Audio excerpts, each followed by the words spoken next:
हरे कृष्ण। तो आप सभी भक्तों का हार्दिक स्वागत है आज के प्रातःकालीन श्रीमद् भागवतम के डिस्कशन में। तो आज हम लोग चर्चा कर रहे हैं श्रीमद् भागवतम फर्स्ट कैंटो, पहला स्कंध, तीसरा अध्याय, और इसका श्लोक संख्या 41 पे कल चर्चा कर रहे थे। तदिदं ग्राह्यामास सुतम् आत्मवतां वरं सर्ववेदेतिहासानां सारं सारं समुद्रितम्। Shri Vyasdev delivered it to his son, who is the most respected among the self-realized, after extracting the cream of all Vedic literatures and histories of the universe. तद इदम,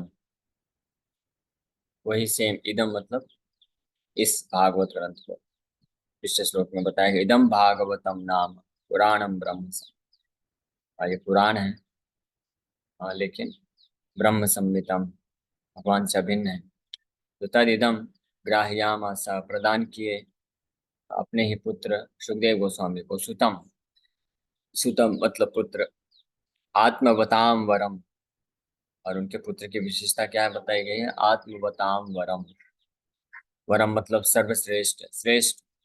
आत्मवताम, जो आत्मा के स्तर पे ही रहते हैं हमेशा, सेल्फ रियलाइज इसको बोलते हैं, यानी आत्म साक्षात्कार प्राप्त किए हुए व्यक्तियों में जो सर्वश्रेष्ठ हैं, ऐसे आत्मवताम वरम को ग्राह्याम आशा, उनको ये श्रीमद् भागवतम ग्रंथ प्रदान किए, ताकि उनके माध्यम से ये इस भूतल भूतल में प्रकट हो श्रीमद् भागवतम, ताकि और इसका जो महिमा है बढ़ जाए। कल हमने इसके ऊपर विस्तार से चर्चा किया था, कैसे श्रीमद् भागवतम ग्रंथ पहले ही सर्व वेद इतिहासानाम सारम सारम समुद्रितम।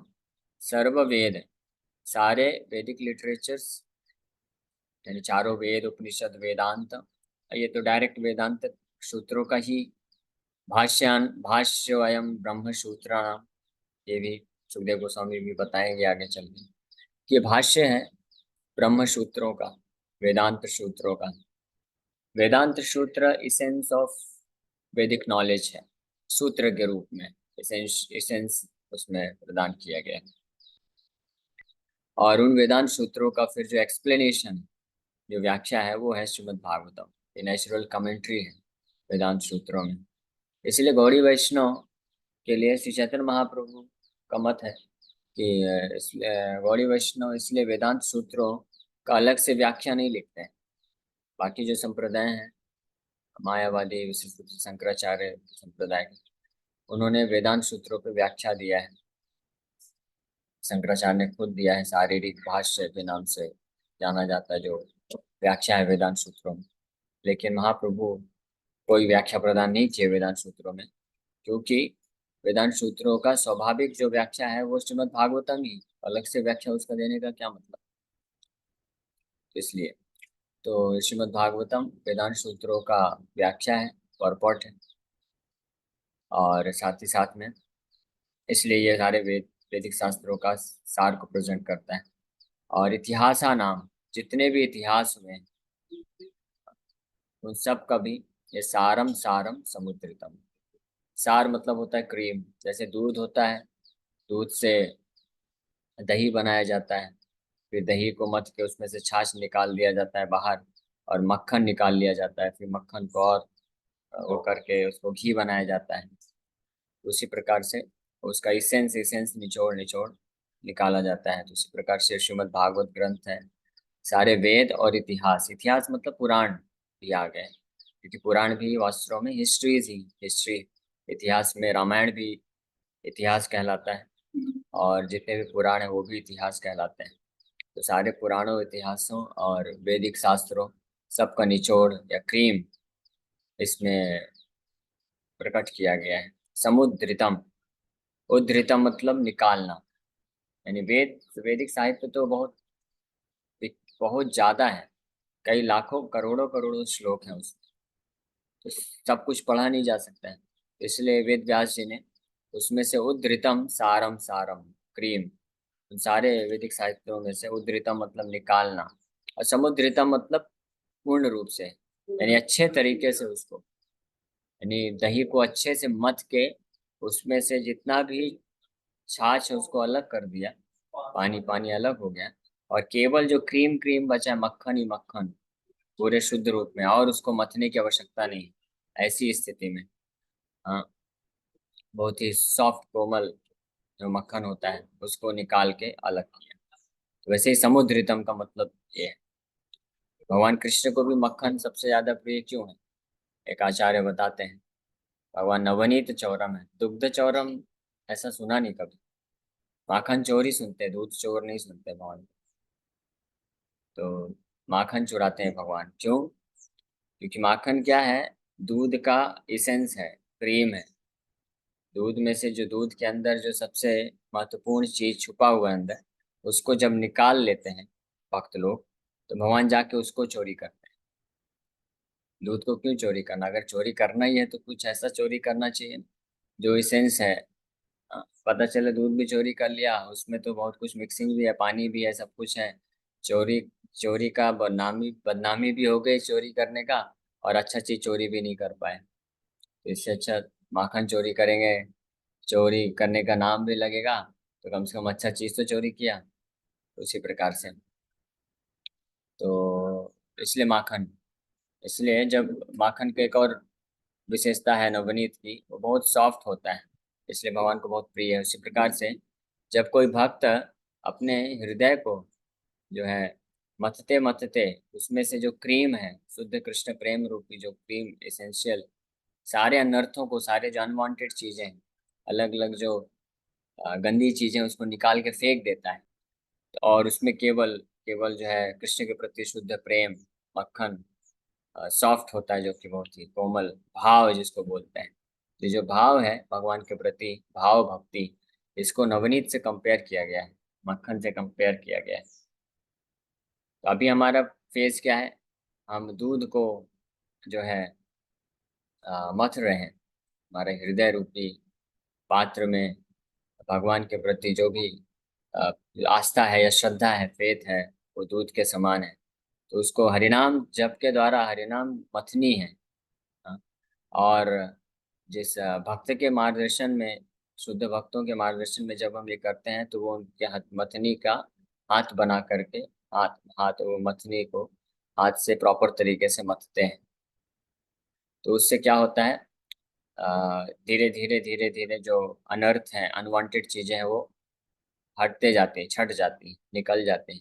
और केवल जो शुद्ध है, बहुत ही कोमल, नवनीत है, मक्खन है, भाव, कृष्ण के प्रति प्रेम प्रेम या भाव, भाव के रूप, भाव रूपी जो माखन है वो प्रकट हो जाता है।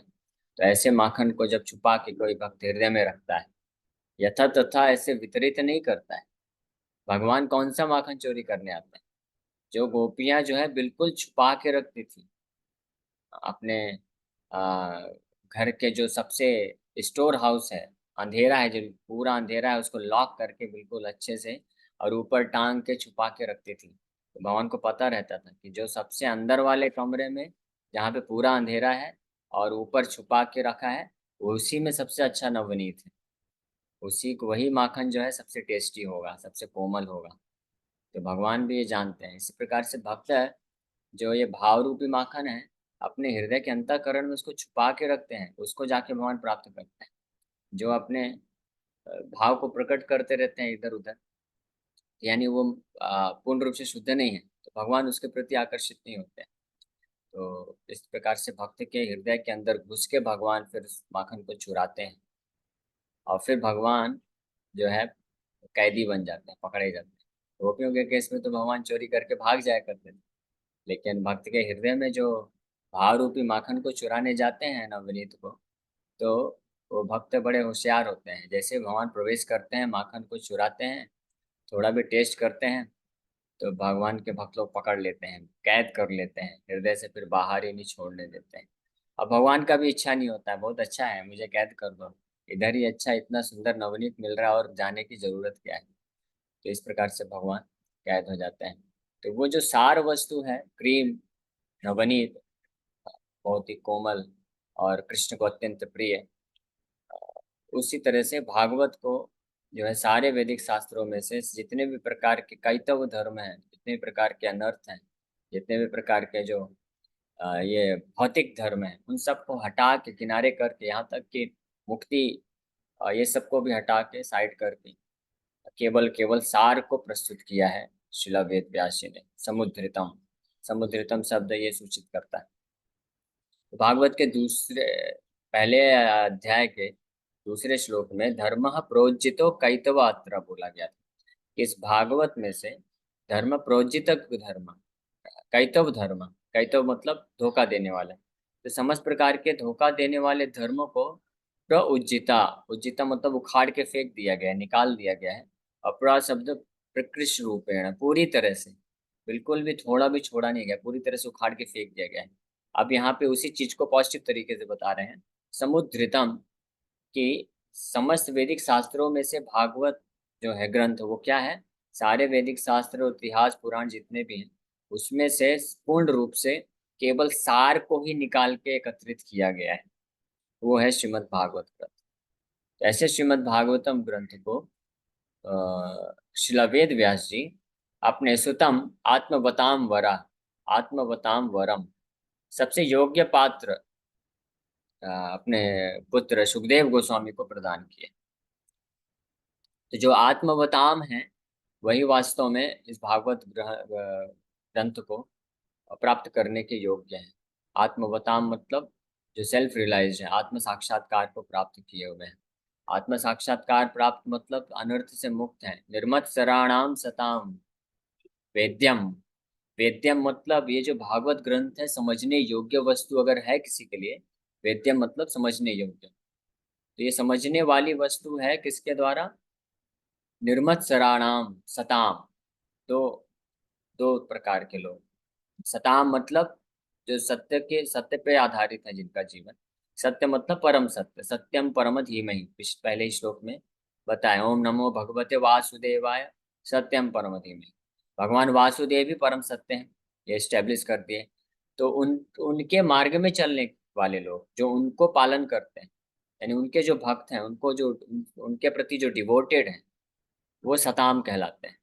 तो ऐसे सताम, और कैसे सताम, शुद्ध सताम, सताम मतलब भक्त है, और कैसे भक्त है, शुद्ध भक्त, इसलिए निर्मत सराणाम सताम बोला गया है। निर्मत सराणाम मतलब जो ईर्ष्या के भाव से पूर्ण रूप से मुक्त है, यानी ऐसे भक्त है जिनके हृदय में अभी भी ईर्ष्या का भाव विद्यमान है, अनर्थ है, तो वो प्रोसेस में है, अपने आप को शुद्ध कर रहे हैं, इसलिए वो पूर्ण रूप से भागवत ग्रंथ को आस्वादन नहीं कर सकते हैं, है ना। लेकिन जो निर्मत सराणाम सताम है, वेद्यम वास्तव मात्र वस्तु शिवदम, उनके लिए ये वास्तव वस्तु हो जाती, वास्तव वस्तु ये श्रीमद् भागवतम वेद्यम है, यानी वो इसको समझ सकते हैं, जान सकते हैं और साक्षात्कार प्राप्त कर सकते हैं।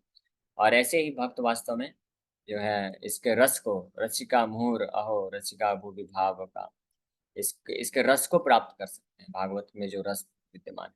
यानी जो लोग ना तो सताम है ना निर्मत सराणाम है, वो कभी भी भागवत को चाहे कितना भी पढ़े, कितना भी कथा करे, रिसाइट करे, श्रवण करे, वो इसके रस को अनुभव नहीं कर सकता है।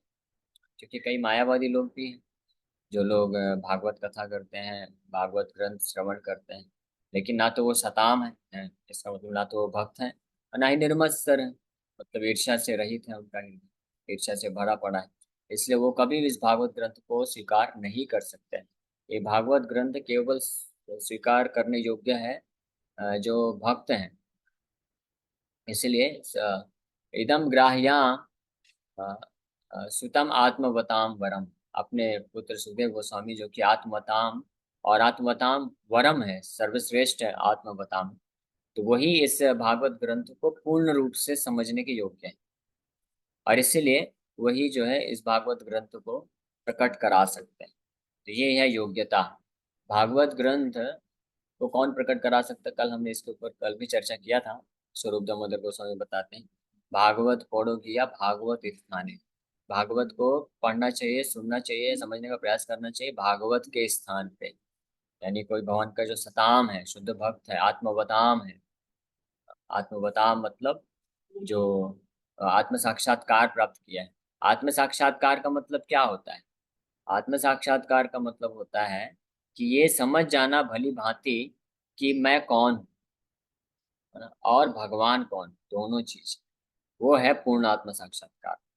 जो ब्रह्मवादी निराकारवादी होते हैं, वो भी अगर अपनी सिद्धि में पहुंचते हैं तो उनको भी आत्म साक्षात्कार प्राप्त होता है, लेकिन वो अपूर्ण आत्म साक्षात्कार होता है। वो केवल यहाँ इस स्थिति तक पहुंचते हैं कि हम ये शरीर नहीं है, हम ब्रह्म हैं, बस इतना ही जान पाते हैं। लेकिन ये सफिशियंट है, सफिशियंट नहीं है, पर्याप्त नहीं है, ये पूर्ण नहीं है। सफिशियंट, पर्याप्त है, यानी पूर्ण आत्म साक्षात्कार कब होता है, जब व्यक्ति ये जाने कि मैं तो ब्रह्म हूँ और भगवान भी ब्रह्म है, लेकिन भगवान परम ब्रह्म है, मैं ब्रह्म हूँ। ये बात जानना, और साथ ही साथ में ये भी जानना कि मेरा वो परम ब्रह्म भगवान कृष्ण के साथ क्या संबंध है। मैं उनका नित्य दास हूँ, सनातन अंश होने के नाते उनका सनातन दास हूँ। ये जो साक्षात्कार, ज्ञान नहीं, पहला तो स्टेप होता है सूचना, कि इंफॉर्मेशन मिल जाना, कि हम गीता भागवत को सुनते हैं तो हमारे पास इंफॉर्मेशन आ जाता है, थ्योरेटिकल नॉलेज इसको, कि हम आत्मा है, हम भगवान कृष्ण के दास हैं। लेकिन जब इसको कोई लॉजिकली और रिजनेबल तरीके से अंडरस्टैंड कर लेता, समझ जाता है, तो उसको अंडरस्टैंडिंग बोलते हैं, समझ गया। लेकिन इसके बाद इसके भी ऊपर होता है कि जब उसको कोई वास्तव में साक्षात्कार प्राप्त कर ले। साक्षात्कार का मतलब होता है कि वो पूर्ण रूप से स्पष्ट रूप से दर्शन कर सके, देख सके, या एक्सपीरियंस कर सके, स्पिरिचुअल लेवल, मन के लेवल पे नहीं, आध्यात्मिक स्तर पे अनुभूति कर सके, अनुभव कर सके, तो उसको बोलते हैं साक्षात्कार प्राप्त होना। तो उस स्थिति पे ही व्यक्ति जो है भागवत ग्रंथ के एसेंस को, भागवत ग्रंथ जो समस्त शास्त्रों का एसेंस है, इसको समझ सकता है और आस्वादन कर सकता है, और वही योग्य बनता है इस भागवत ग्रंथ को दूसरों तक प्रकट करने के लिए। तो इसलिए वेद व्यास जी जब भागवत ग्रंथ को प्रकट कराने का विचार कर रहे थे, तो सर्वश्रेष्ठ जो सुखदेव गोस्वामी, उनको उन्होंने चूज किया, और कृष्ण की इच्छा से, कृष्ण के ही योजना से, प्रयोजन से ये हुआ। सुखदेव गोस्वामी वो योग्य बने जो पहले सर्वप्रथम परीक्षित महाराज की सभा में इस भागवत ग्रंथ को प्रकट कराए। और वही भक्त जो श्रील सुखदेव गोस्वामी के पद चिन्हों में आता है, उनकी परंपरा में आता है, वही केवल इस भागवत ग्रंथ को वास्तव में अन्य लोगों तक प्रकट करा सकता है। हाँ। जैसे गीता में अर्जुन को भगवान कृष्ण योग्य पात्र समझ के उसको स्वीकार किए। अर्जुन भक्तवशी में सखा थे, क्योंकि अर्जुन भगवान के भक्त थे और सखा थे, यानी निर्मत सराणाम और सताम, ये दोनों क्वालिटी अर्जुन में भी था। इसलिए अर्जुन को भगवान ने योग्य पात्र बनाया गीता को प्रकट कराने के लिए। और इसलिए केवल वही व्यक्ति भगवत गीता को समझ सकता है जिसके अंदर अर्जुन के जैसे गुण हैं। जैसे यहाँ पे जिसके अंदर परीक्षित महाराज के जैसे गुण होंगे, वही भागवत को श्रवण करके अच्छे से समझ सकता है। जिसके अंदर सुखदेव गोस्वामी के जैसे गुण होंगे, आत्मवताम होगा, निर्मत सराणाम सताम होगा, वही भागवत को प्रकट करा सकता है, अन्य लोगों तक पहुंचा सकता है। और इस प्रकार से तो ये शिक्षा भी यहाँ पे मिलती है, भगवान ने अर्जुन को ही क्यों चूज किया। भगवान ने, बहुत सारे ऐसे ऋषि मुनि थे, कई ब्रह्मवादी थे, निराकारवादी थे, बहुत सारे लोग थे, कुछ भक्त, कई भक्त भी थे, लेकिन पूर्ण रूप से शुद्ध भक्त नहीं थे। इसलिए भगवान ने अर्जुन को चूज किया। हालांकि कुछ ऐसे महान आचार्य हुए जैसे नारद मुनि, वेद व्यास जी, वो पूर्ण रूप से शुद्ध भक्त भी हुए। लेकिन भक्तो असी में सखा चेती, कि अर्जुन भगवान के शुद्ध भक्त भी थे, और सखा मतलब सखा का मतलब होता है पूरी तरह से ईर्ष्या रहित है, ईर्ष्या का भाव नहीं था कृष्ण के प्रति। और सखा का मतलब कृष्ण उनके साथ पूरे कॉन्फिडेंशियल तरीके से बात कर सकते हैं।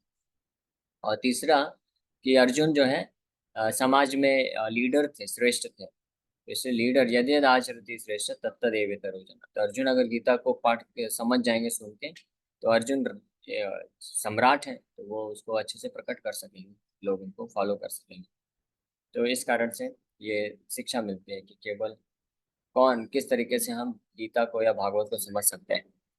तो भगवान के भक्ति योग में लगने के कारण से ही हम समझ सकते हैं भगवान के नाम। तो इस प्रकार से सारम सारम समुद्रितम। Men with a poor fund of knowledge only accept the history of the world from the time of Buddha or since 600 BC. And prior to this period, all histories mentioned in the scriptures are calculated by them to be only imaginary stories. That is not a fact. All the stories mentioned in the Puranas and Mahabharata, etc., are actual histories not only of this planet but also of millions of other planets within the universe. Sometimes the history of planets beyond this world appears to such men to be unbelievable, but they do not know that different planets are not equal in all respects, and that therefore some of the historical facts derived from other planets do not correspond with the experience of this planet. तो जो कम बुद्धिमान व्यक्ति होते हैं वो सोचते हैं कि इतिहास मतलब भगवान बुद्ध के समय से जो है इतिहास है वही इतिहास है। 2500 साल का ही रिकॉर्ड है। 600 BC, लगभग 2600 साल पहले। तो उतने तक का ही इतिहास हमारे आजकल के इतिहासकारों के पास है, जो कि बहुत ही नगण्य है, जो कि बिल्कुल भी ज्यादा नहीं। लेकिन हमारे जो वैदिक साहित्य हैं, पुराण है, महाभारत है, रामायण है। रामायण तो 20 लाख साल पहले का इतिहास प्रस्तुत करता है, और ऐसे ऐसे पुराण है जो कि लाख ने करोड़ करोड़ों साल पहले का इतिहास प्रस्तुत करते हैं। और न केवल इस पृथ्वी का बल्कि अन्य ग्रहों का, स्वर्ग लोकों का, ब्रह्म लोक का, तपोलोक का, सूर्य लोक का, चंद्र लोक का, ये सब के इतिहास भी प्रस्तुत करते हैं हमारे जो पुराण है। और जो इस प्रकार के जो कम बुद्धिमान लोग होते हैं जिनके पास केवल 2-2500 सालों का ही कुछ इतिहास मौजूद है, वो भी पृथ्वी लोक में ही, वो भी पूर्ण रूप से नहीं है, तो वो लोग फिर ऐसे सोचते हैं कि ये जो वैदिक साहित्य में ये सब लाखों साल पहले पुरानी बातें की गई हैं, ये सब मनगढ़ंत है, इसका कोई बेसिस नहीं है। इस प्रकार से वो सोचते हैं, लेकिन वो इतना दिमाग नहीं लगा पाते कि जो भी वैदिक साहित्य में मेंशन है अलग अलग ग्रहों का, तो वो कुछ गलत नहीं है, क्योंकि हर ग्रहों की परिस्थितियां अलग अलग। हर ग्रह में रहने वाले जो वहाँ के मनुष्य समाज है, जीव जंतु हैं, वो सबके पास अलग अलग योग्यताएं हैं। तो इसलिए ये बिल्कुल पॉसिबल है, संभव है। हम तो अभी पृथ्वी ग्रह में भी जो जलीय जीव जंतु हैं उनको उनको भी हम पूरी तरह से नहीं जानते। हमारा जो मॉडर्न जो एडवांसमेंट हुआ है, तो अन्य ग्रहों की तो दूर की बात। तो इसको शास्त्रों की भाषा में बोलते हैं कूपमंडूक mentality, doctor frog mentality. Prabhupada ji बोलते हैं डॉक्टर फ्रॉग।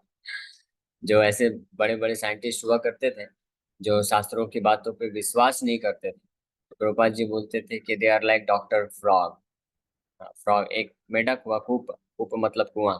तो कुएं के अंदर रहने वाला एक मेढक था। तो उस कुएं में एक समुद्र से एक मेढक आ गया।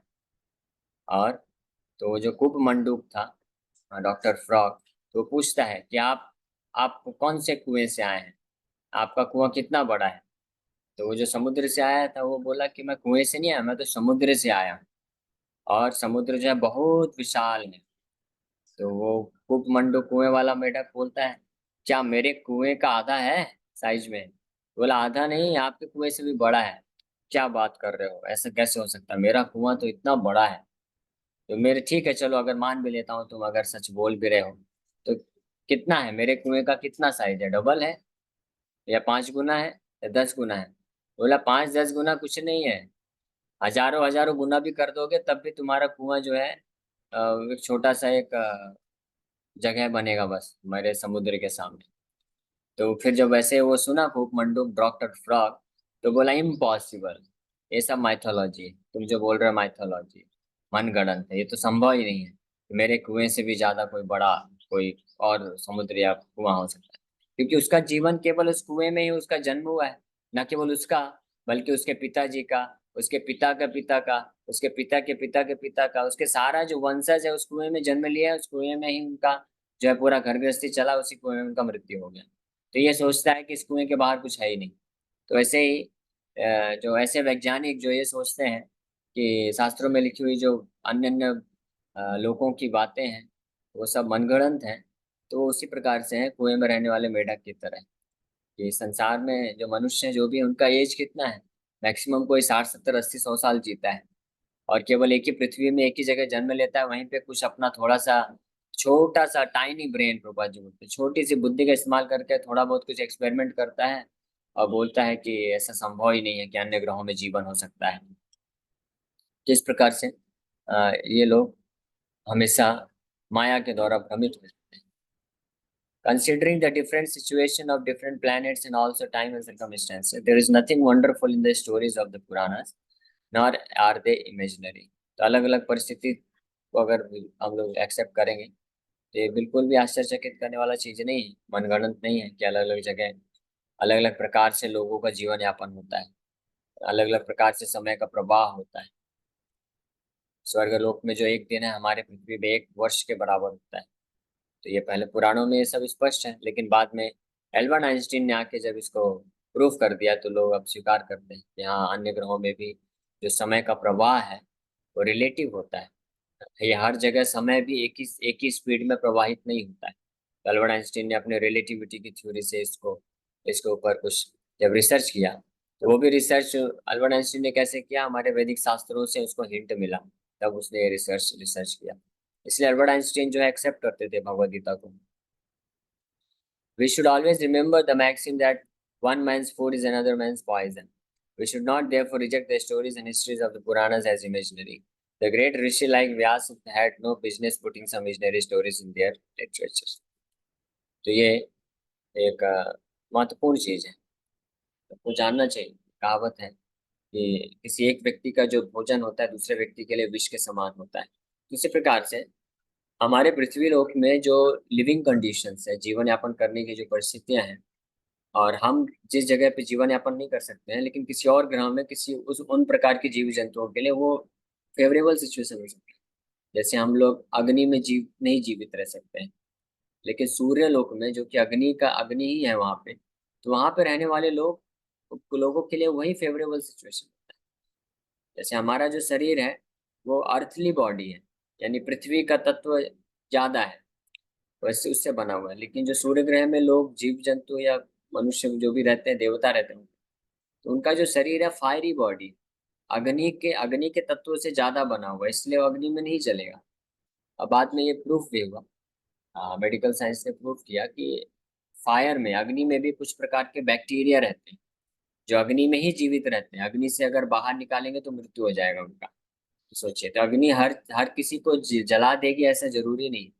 तो अग्नि में जन्म लेने वाले जो बैक्टीरिया है वो अग्नि में है, उनका शरीर कैसा रहता है, अग्नि के जैसा रहता है, फायरी फायरी बैक्टीरिया। तो ये प्रूफ हो गया।